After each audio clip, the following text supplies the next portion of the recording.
So, good morning, everyone. I am Jerome L. Ridolosa, and for the continuation of our report, my topic is all about curriculum response of higher education for teacher education amid the pandemic and beyond.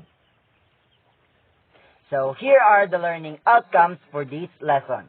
First, identify the implications of the occurrence of COVID-19 pandemic to teacher education curriculum. Second, propose adjustments to the curriculum during a pandemic. Third, identify ways and means to address the curriculum vis-a-vis the situation that prevails during the pandemic. So, for the introduction. So, the post-COVID-19 global health crisis has resulted to unprecedented challenges economically, socially, politically, all over the world. So, more than just a health crisis, it has resulted to an educational crisis that we are facing right now. So, continuing the academic engagement has been a challenge for teachers and students since there are different problems we face during this delivery of education. So, to ensure continuity in learning, higher education institutions resorted to online learning, which is our only choice. However, the shift to online mode of delivery has caused problems in terms of access and connectivity because not all students can access online learning. There are some that do not have mobile phones. There are some that do not have internet connection at home. So, further analysis reveals that the difficulty in shifting to online modality is the unpreparedness of teachers to shift to flexible modality as the syllabus and learning activities are geared towards the traditional face-to-face delivery. So, we are accustomed on the traditional face-to-face and it's a challenge for us to use this online modality of delivering quality education. So, it's a challenge that using this kind of online learning and delivering of this quality education, teachers and students have struggled when it comes to internet connectivity and so on. So, the teacher education curriculum response to the COVID-19 pandemic. The post-COVID-19 scenario will never be the same as long as the vaccine is not available. But now, there are some vaccines that are available and it has started in our country. So, social distancing is still observed even when quarantines are lifted. Gathering of large crowds is still discouraged and the traditional classroom face-to-face delivery still poses a risk for contamination. In other words, the new normal will soon pervade in the areas of business, commerce, industry, and education. Thus, the universities and educational institutions have to prepare for the new normal in teaching delivery and ensure academic continuity amid the pandemic and beyond. So, one emerging concern during the pandemic is the provision for flexible learning modality to mitigate the risk of face-to-face interaction. So, with the shift of flexible teaching and learning modality, so the question here is, do curricular programs need to be changed or support that trajectory towards flexible teaching and learning? So, in the Philippines, in our country, the standard written curricula are anchored on the program's standards and guidelines or the PSGs. So, of the different disciplines as recommended by the Commission on Higher Education. So, another question we are going to pose. So, do we need to modify the current curricula to make them flexible and resilient? So, the answer to this question is in this teacher education curriculum response to COVID-19 pandemic and beyond. So, the first one is focusing on the essentials. Mapping the needed and enduring outcomes in the recommended and written curriculum.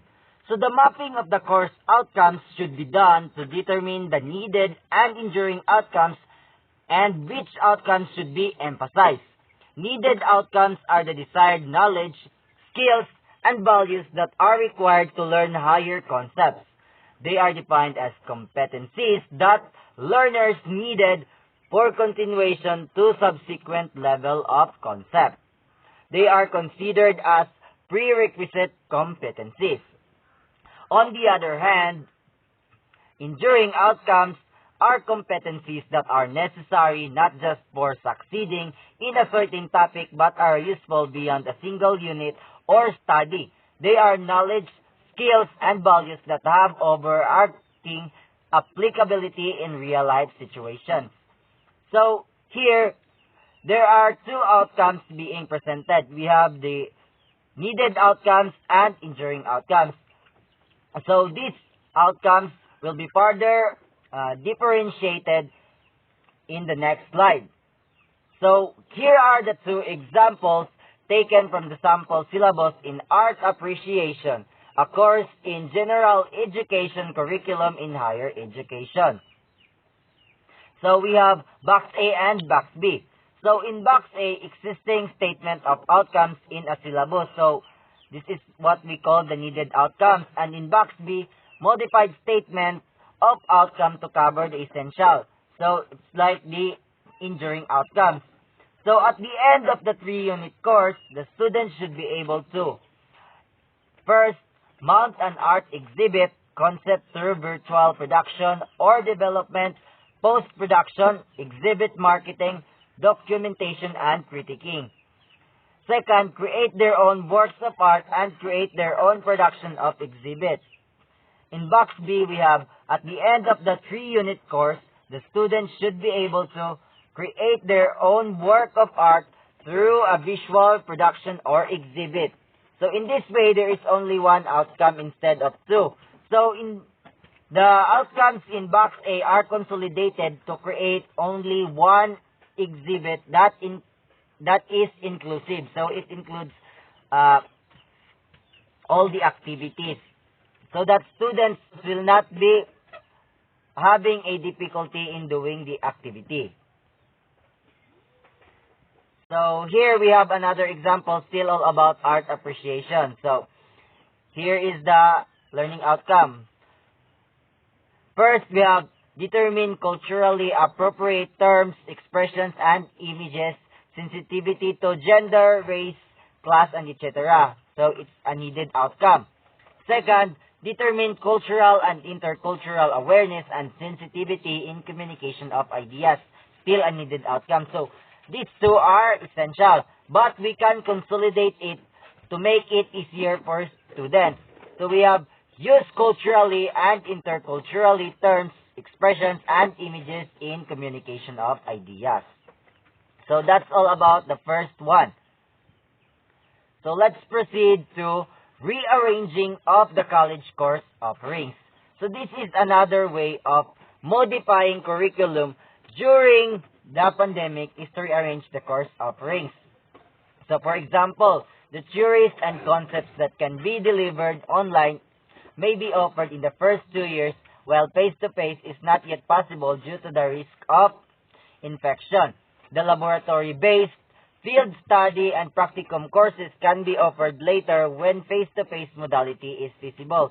This is done also in our school since I have observed that the first years, last year, didn't have major classes or major course in their academic year. So, third is the offering of elective or cognate courses that relate to the pandemic. So, in the global health crisis, it is imperative that the curriculum be adjusted by offering courses that are needed to survive and thrive amidst the challenges of the pandemic.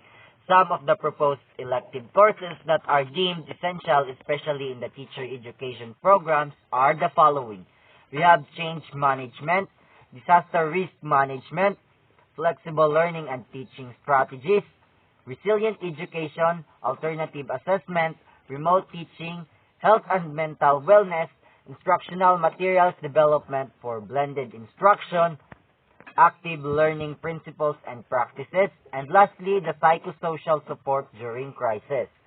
So that's about the third response. Now, let's proceed to the fourth response. So, it's about modifying the taught curriculum. So, another way of modifying the curriculum and ensuring learning continuity during the pandemic is the implementation of multiple learning delivery modalities. Considering that face-to-face modality is not feasible, teachers may consider flexible distant learning options like correspondence teaching, module-based learning, project-based, and television broadcast.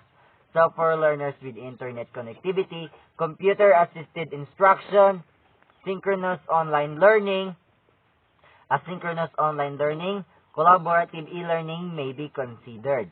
So details of the delivery modification will be given emphasis later. So each teacher has different modalities being used.